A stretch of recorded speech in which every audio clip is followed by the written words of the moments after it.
Be free, relax your body. I like the fact that Balenciaga's DNA is so strong that Alexander Wang managed to slip in a reference to Cristobal's passionate Catholicism without even realizing he'd done it. There was something slightly monastic about this, I felt.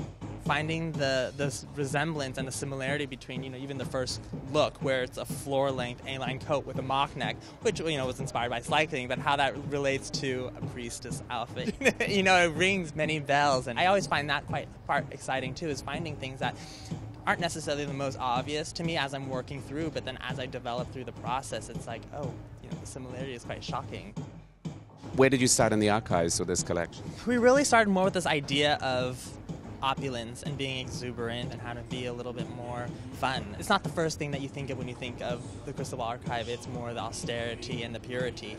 And we wanted to take this idea of decoration and opulence and kind of apply it to things that felt very everyday and felt utilitarian, such as straps on bags, straps on shoes, and kind of take the preciousness out of what that meant and that connotation. Let's look at the board, because I loved the lilac outfit. We started with a very kind of monochromatic palette of different ivory and bone colors and white, and then we love this idea of the lilac and the blush kind of softening with all of the mesh that kind of slivered through the seams of the bustiers and the dresses.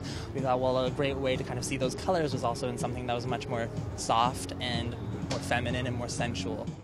When you immerse yourself in the house, it just sort of subliminally emerges, do you think? I try to always be very respectful and kind of, I have my own brand that I started with and I put all of myself into it. So when I came here, it was about visiting a different part of, the process and how I look at influence and what I look at, as being a designer of a brand that has a pre-existing heritage. To think that I also have two brands that I'm working at and where this path kind of takes me, is always a different journey and a different discovery of my own.